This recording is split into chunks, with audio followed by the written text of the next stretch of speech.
There are actually three core belief map families. First of all, there's atheism or naturalism, and into this fits new atheism, nihilism, atheistic existentialism, humanism, and types of atheistic secularism. Then the second family of belief map is monism or oneism. This is the root family of belief map for Buddhism, Hinduism, and modern spiritual writers like Paulo Coelho, Deepak Chopra, James Redfield, and Rhonda Byrne, who wrote The Secret. And the third family of belief map is theism, and into this family sits deism, Judaism, Islam, and Christianity. Let's take a slightly closer look at the belief map for naturalism or atheism. So in answer to the question, what is reality? What's there? This belief map would give us the answer. There is no God, and physical processes and natural forces are the reason for and the sum of the cosmos and human life. We are biomechanical beings, and we exist to pass on our DNA, and right and wrong are just evolutionary byproducts. In answer to the question, what's wrong with the world? Somebody who had a belief map, which was from naturalism, would say we're too often driven by our base instincts or our irrational and superstitious beliefs. And in answer to the question, what's the answer to this? What's the way of dealing with this error or this problem in the world? The answer comes back is that we need to self-rescue using science, technology, and education. And what will life look like in the future? Well, we are waiting for the scientific, the technological, and the educational breakthroughs. We might be able to, in the future, perhaps live in the cloud in robot bodies that don't age, while we await the heat death or the winding down of the universe. The second family of belief map is that of monism or oneism, and this is, as we've said, the root of Buddhism and Hinduism. What would monists say about the nature of reality? How would they answer this first question, what is real?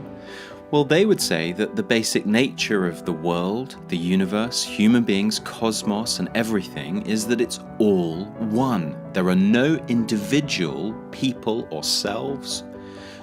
All distinctions, all ideas of things being different from each other is just an illusion. What would they say is wrong with the world? Where's the error? Well, we have forgotten, or we don't know, we don't live in the knowledge that reality is all one.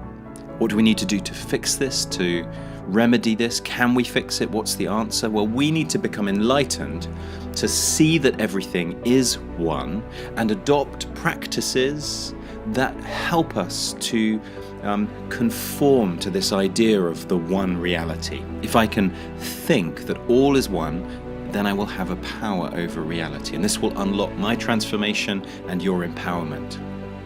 Well, what happens in the future if we do this? What does life look like for this type of a belief map? What can we hope for? Well, the monist would be likely to say at this point something like, through individual thinking and enlightened practices, we are eventually absorbed into the one, into the what they call the monad.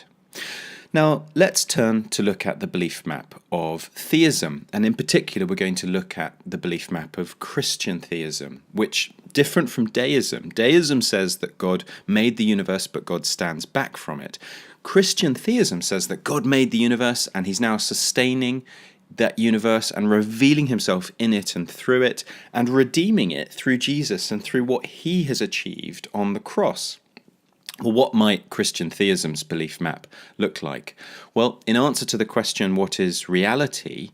The Christian theist would say, well, actually, reality is that God is a loving family, the Father, the Son, and the Holy Spirit, the Trinity, who created a world separate from himself, and he created, that loving family created beings in his image as physical and spiritual beings in a world.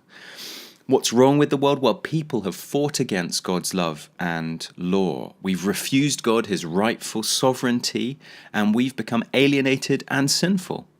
And so human nature has consequently become damaged and twisted and corrupted. The answer to this is is from Christian theism is that God himself, motivated by love, became a man in Jesus and died on a cross and rose from the dead to make payment for the guilt of humankind's rebellion and sin. And he's given human beings evidence and hope by his deeds, his life, and his resurrection. And then life in the future, what does it become for the Christian theist under their belief map? Well, it becomes based around a restored relationship, a living friendship with God. And life becomes empowered by that friendship and by the work of the Holy Spirit, who provides real change. And there's a promise of a renewed creation and the end, a definite end to all suffering and pain in the future. Now, there's a huge difference between these different belief maps, and it can be quite confusing, quite difficult to try to understand all the different religions in the world, all the different viewpoints, all the different political ideas that are out there. But belief maps and the 4 questions that we must ask of a belief map based around the word real. What is reality? What's the error? What's the answer? And what does life become? This gives us a new way to see and to talk about the big questions of life. And it gives us a new way of exploring our own understanding of God and his relevance to our lives. And the great truth is that comparison leads to clarification. We see more clearly what people believe and what we could believe when we see things compared together.